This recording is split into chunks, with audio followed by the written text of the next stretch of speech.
Tracy Harwood. So I've done a little bit of digging around and I've discovered. Ricky Grove. Fog comes in on little cat feet. Phil Rice. This is the best film that I've seen all year and maybe ever. Damien Valentine. Use the Machinima, Luke.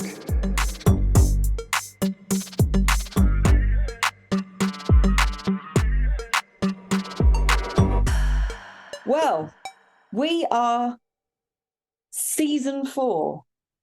This month has been the beginning of our season 4, and this week is our 100th episode.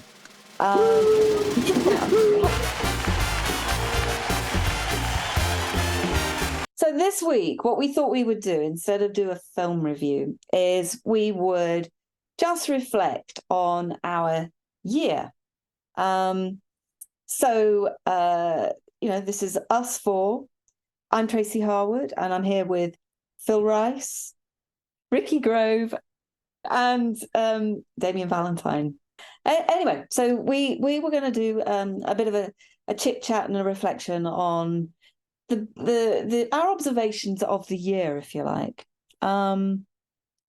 I don't know who wants to start. Do you want me to start? Well, it's less observations of the year and observations of our entire experience of putting together the podcast.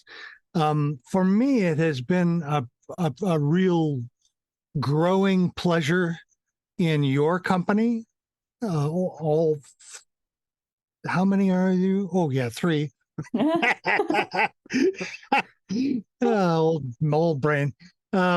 The growing enjoyment and awareness of your tastes and your ideas, but also an admiration for all of us for being determined enough to stay with this subject of machinima, which we're all passionate about for different reasons, but to stay with it in spite of the fact that we may not have become this booming bestseller or whatever it is, simply because we love talking about it and we love being together, sharing ideas and discovering new ideas about film, about animation, about technology, about history, shared personal stories that we've had about experiences. Our last episode with Klaus-Dieter Schultz, I didn't know that Phil had developed a friendship with him through the Overcast podcast. But those sorts of discoveries just make this just an exciting event to get together to do. So I congratulate you all and thank you, listeners, for staying with us for that whole time for 100 episodes. That's quite an achievement, I think. And I'm glad to be here. I'll go next because this is a bit more of a personal thing about how it's. Ricky, when you had the idea for the show and you approached me and said, this is what you want to do and would I like to be part of it? This was late 2020 and obviously lockdown was in effect. Couldn't see any friends or go anywhere. Isolation was really getting to me. So when you came through this idea and I thought, what a great idea. Get a chance to hang out virtually with 3 friends from the Machinima community, which have been part of for quite a large section of my life. This is something that I really wanted to get involved with. And it did. It helped me with that isolation because I get to chat with all of you every, at the time we were kind of doing it, was it every 2 weeks, every week? It's a chance to get together, and obviously we're now doing it monthly, but that still works for me because I get something to look forward to. When we can go anywhere or do anything, and it helps. And when we were more free to go out, I still wanted to do it because I enjoyed that experience talking to you so much and seeing the films you chose, and the cinema news and all the graphic news and everything else we talked about. That was fun, and I'm glad we kept doing it after that because I still like sitting down here every month. I enjoy watching all the films, seeing what we found, or in the case of last week's one of the films we've seen before when we were doing the Machinima Expo, and it brings back good memories from that time as well. So for me, this show has meant a lot, and it helped through that very difficult time. I'm glad we're still doing it. I hope we continue to try that again. Yeah. I hope we continue to do it for quite a while to come, because Yeah, I'm having a great me time with too. this. Me too. Mm. Absolutely. I greatly enjoy these monthly sessions with 2 out of the 3 of you. It's great. So no, it's I don't know. I started making Machinima 25 years ago now. Holy crap. 25 years ago. But it's not Wow. like it was an uninterrupted stream of productivity, let's be frank, It was a burst here and then a big burst there, and then when the time came to consider doing this show, I had been pretty out of the loop for more than a decade, or right at a decade. But Ricky and I had kept in touch, and to a lesser degree, all of us had. But we kind of were all in the wake of, a couple brothers came in and bought Machinima.com and destroyed the thing we love. That was it still felt like dust was settling from that, In fact, I remember early on, and when we were firing up the show, Ricky, you and I both were kind of gung-ho about, let's do some skits and just really kind of put these guys on some skewers and over the flames. And it took us a while, I think, to realize that, first of all, okay, that era has passed. But secondly, that it's okay that era has passed. And I think this show helped me personally process that information, to realize that that those two things can both be true, that this horrible thing happened to what was once what we called the Machinima community, and Machinima still lives. And when the way this show kind of came to be, I think it began with, I reached out to Ricky and said, hey, let's do this.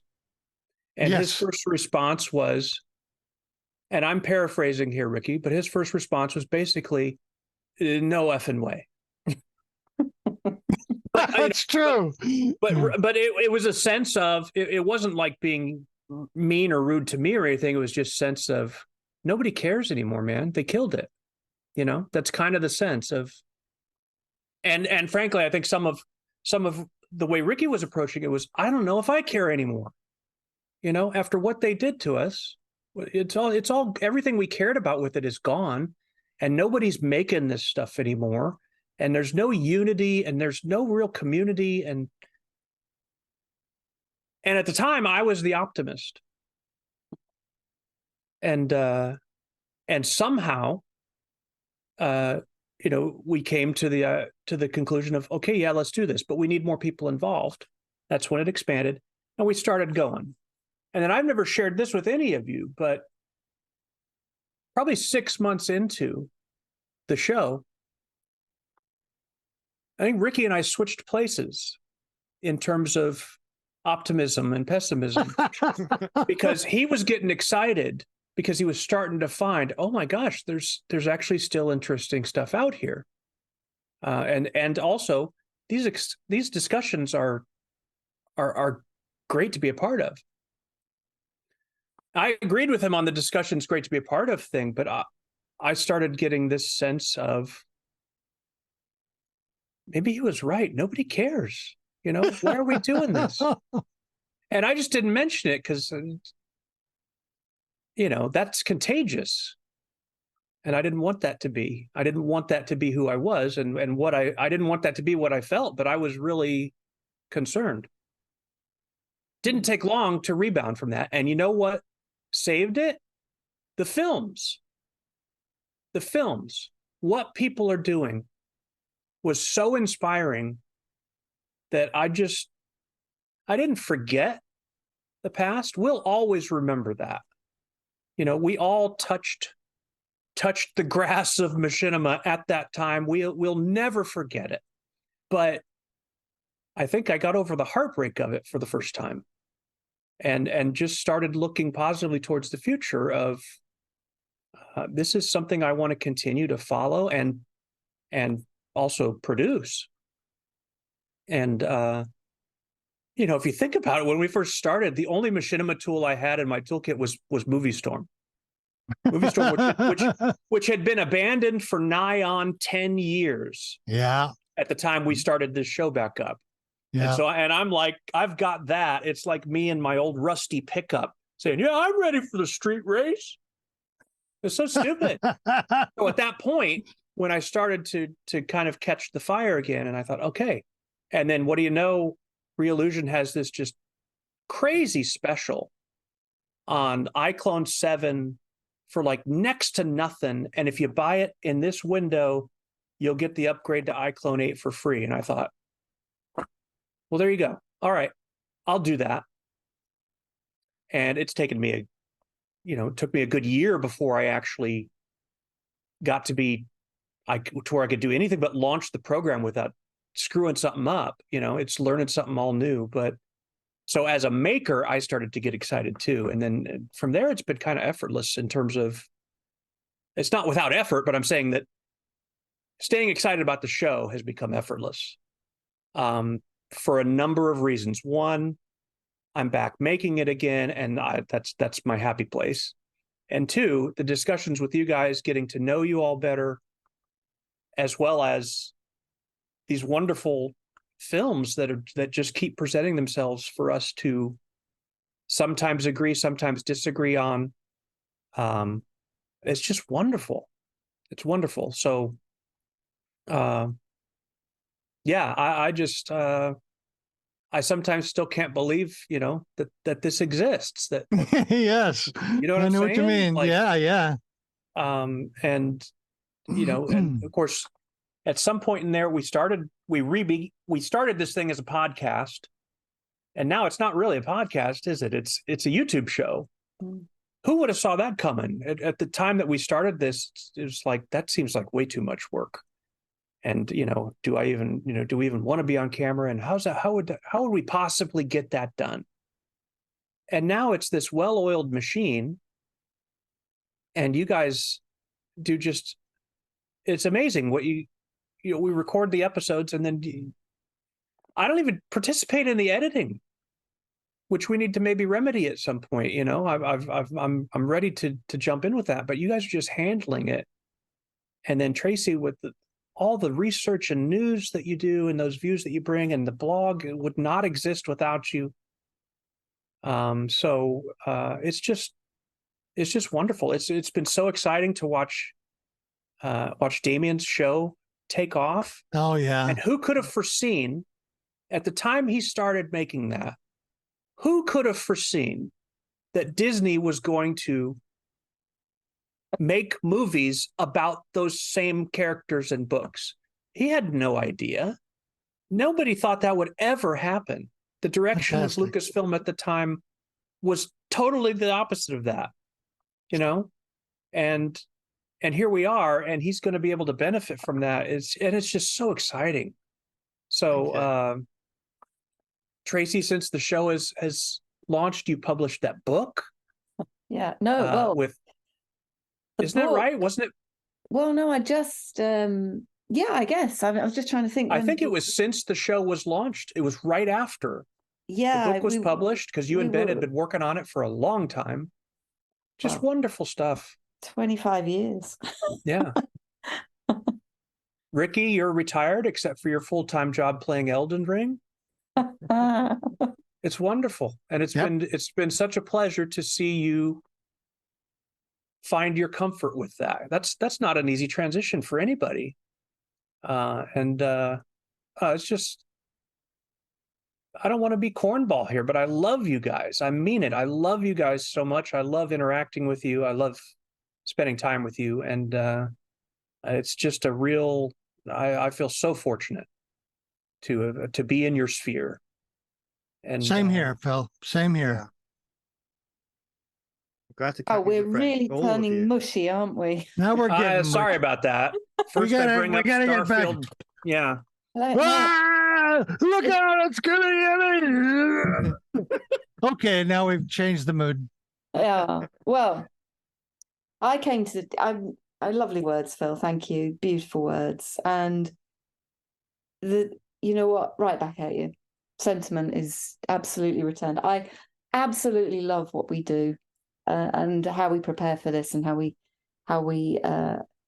reflect on what we've seen, and how we also bring back the stuff from the early days, because that's really, for me, this show is great at connecting the past to the now and to the future from my perspective. Good point. Yes. And I think that's so important, that we don't lose sight of where this has come from, or where we've come from in this. And I don't have the detailed background in it that you guys do, but I came in sort of mid 2000s, and you know, the book, for example, that book originally was going to be written with Hugh.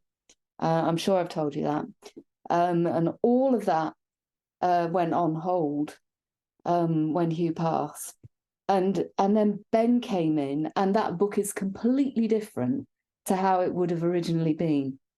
And actually, I think Hugh wouldn't want me to say this, but to the better, actually, because the amount of detail and information and the archive material that Ben was able to bring to the writing of that book, well, we wouldn't have had that. I would not have thought to access that. Right.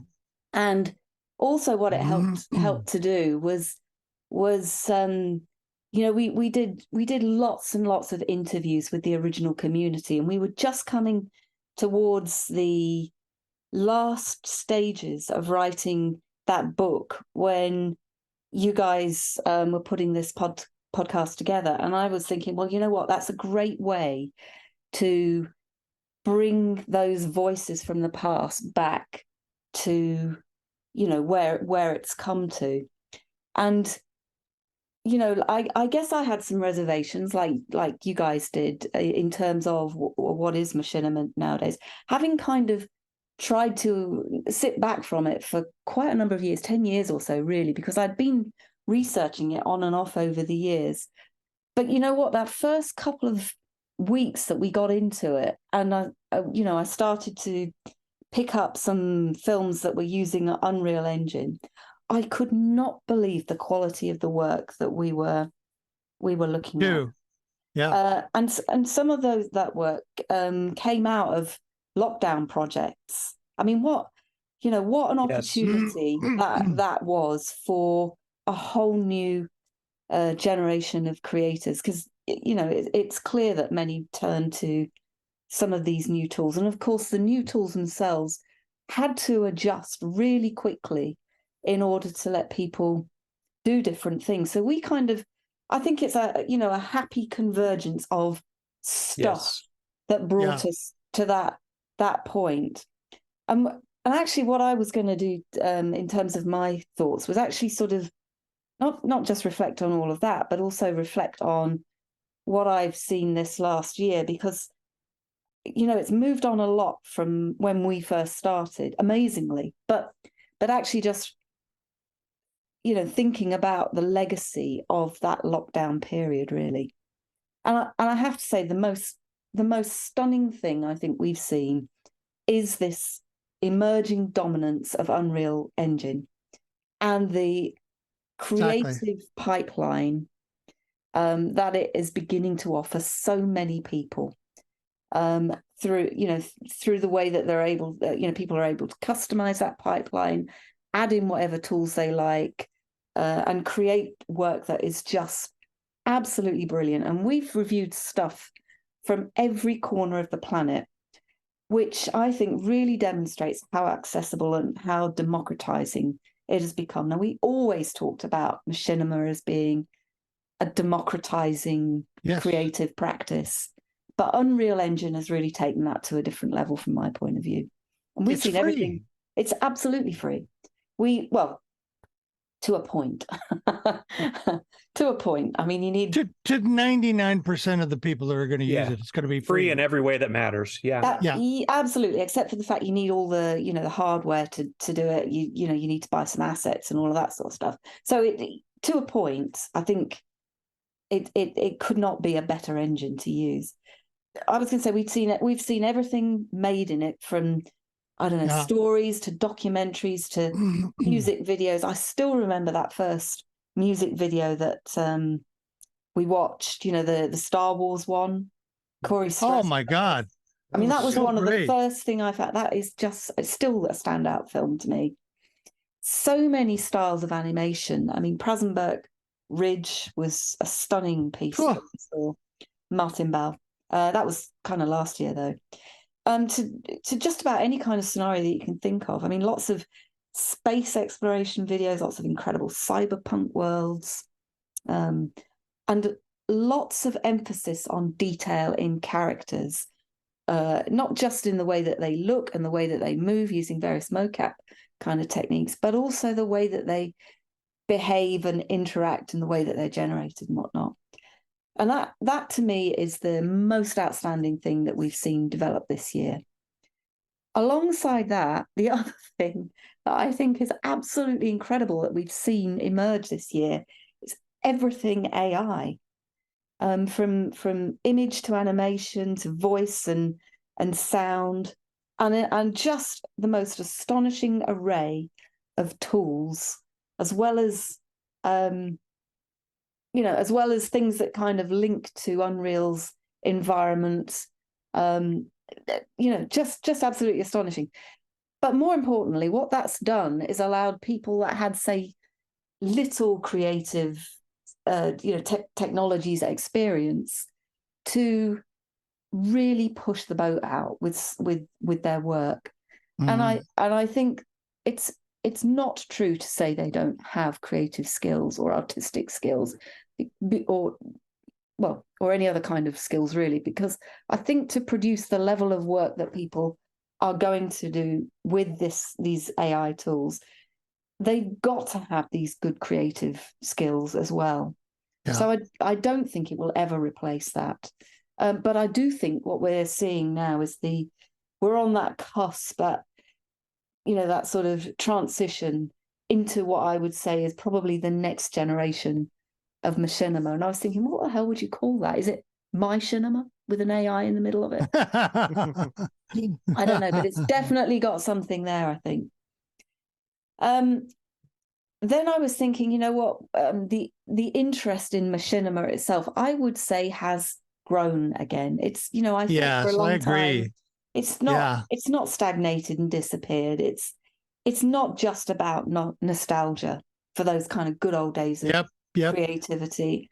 And I guess I'm bound to say that there is an element of nostalgia because of our backgrounds, and particularly when we look at some of the content and we reflect on the early creative practices, which, like, for example, Faizy's in-game sort of photographic approach, where he, in order to recreate the film, you had to replay the dem file and such like. Right. You don't necessarily need to do that now in order to create some stunning content. But I do think what we're seeing is a resurgence of a mod scene, and that mod scene was part of the early days. Yes. But it was invisible. It was largely invisible because it was also about hacking, and now it's legitimized. Yes. And I think this year we've seen that mod community actually be recognized for what it is, and it's massively important. Yeah, I agree. And I also think games themselves are actually beginning to recognize the value of machinima for what it is too. It's always been important in gamer communities, but it's something that the games themselves recognize.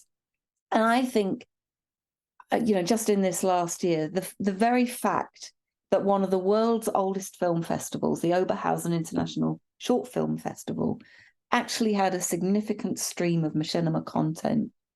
I think that just, speaks volumes to the way that machinima is finally being respected for what it always was, really. To which point I'll tell you that last week I happened to be involved in a new network that has recently been funded by the European Union. It's a network that is aiming to develop a significant archive of creative computing cultural heritage, and I've been invited into it because of the Machinima congratulations. community. That's cool. Well, I foisted my way in, I have to be honest. I saw that it was going on, and I was thinking, you know what, you can't do it without Machinima being in there. And they've opened their arms to me as well, which is wonderful. And Excellent. of course, they're talking about the demo scene, and of course, they're talking about other kinds of creative coding practice, basically digital arts and such like. But Machinima's very much in there, and what they produce will be something that is used to inform the development of creative computing policy in future. So it's an archive that's being Very smart. pulled together. I think it's another demonstration of the importance of this, the significant creative community that Machinima has become. The other thing I would say throughout the year, and again to my surprise, because I thought for a while it was going to be all about Unreal, and I know we sort of swung backwards and forwards about, what's the role of Unreal here? Is that Machinima? Is it something else? Is it professional animation? But actually, through the course of this year, I have been blown away by the breadth of engines that we've actually been looking at. I suppose really, if I reflect on it, we've probably seen very little GTA when, that was quite dominant a few years ago. We've seen a few Red Dead Redemption 2s, but actually throughout the course of the year, that's got less. I think one of my favourite films throughout the year was the modded Wacky West. Oh my God. I mean, I thought that was a brilliant film. Yeah. And I think both World of Warcraft and Sims, although they're clearly thriving communities, I suppose I'm a little bit surprised that we've not really seen that much that is noteworthy on the wider streaming channels, notwithstanding the one that we've just reviewed this month, that one that near Stormwind, which mixes Cyberpunk 2077 in with World of Warcraft. I don't think we've seen all that much of World of Warcraft. I think astonishingly too, we've not seen that much of Second Life. We have reviewed a few, including do you remember the Top Gun Maverick intro by Godiva? That was one that we really enjoyed. And we have looked at a couple of others, but not as many as I thought have been there for us, I think, in terms of what we might look at. And I think the ones that I've been the most blown away with actually are films that have come out of the older games, like do you remember the Digital Combat Simulator film that we looked at by JP? Oh yeah, The Ghost. Stunning film. Really, really enjoyed that. And he's about to release something else that I'm sure will be really great work as well when it's released. And also a bunch of Half-Life 2 films. And After War, I think, was one that particularly stands out for me. That single perspective through time, really interesting.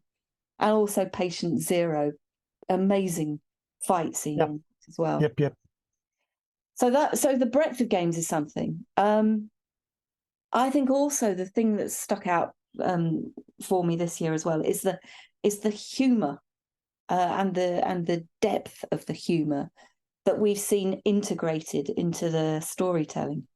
I thought for a while it was getting really serious in terms of the kinds of works that we were seeing. And I thought partly that might be due to what I would describe as the creeping professionalism of this virtual production pipeline that we're seeing. In the book, for example, that Ben and I did, we did an interview prologue with Kim Libreri, the Chief Technology Officer at Epic Games. And basically what Kim was saying was that, the great difference he sees between Machinima and virtual production is just who uses the terms. So Machinima is an indie term, creator term, and virtual production is something that the industry uses. Yeah. And I thought that seriousness that we began to see for a while was definitely that virtual production pipeline. So there were, we saw lots of gritty little stories. Excuse me. Some emphasis, well, quite a bit of emphasis on realism and the detail in the shots and the scenes, and basically folks wanting then to create tutorials and put a lot more impetus in trying to find ways to monetize what they were doing through all these how-tos and guidelines and all of that sort of stuff. But through all of that, the humor that underlies it is definitely there. And I would say that we've seen some astonishingly creative work. One that really stands out to me is Oren Cloud's Secret Moon, with all that. Do you remember the luminosity that he'd captured in that? Yeah, extraordinary. Absolutely astonishing the way that was done. But also, I want to highlight Phil, the film that you did as well, Crad Productions 917. And that, in terms of its creativity, also was outstanding. For the reason that you it's hidden in the way that you described it, but what you told us about how that film came to be through, the receipt of that random weird email. Yeah. I mean, you've got to capture that in that. That was just, that kind of inspiration, and then what you generated with that. Absolutely amazing. And really noteworthy, I thought. And then also the other thing that really surprised me with the work that we'd seen, do you remember the film Interloper? I think that was another of your pick, actually. The Half-Life 2 mystery, which was so spooky, it made you jump. It was It's a hybrid documentary, faux documentary. Yeah, I mean, it was just an outstanding, well, it was clearly fictional that we discovered, but my God, that was kind of realistic in the way that it was done. But such a depth of humor. I think one of the things you're highlighting is the fact that our experiences, you were talking about nostalgia, the impact of those early films are being recreated in modern films.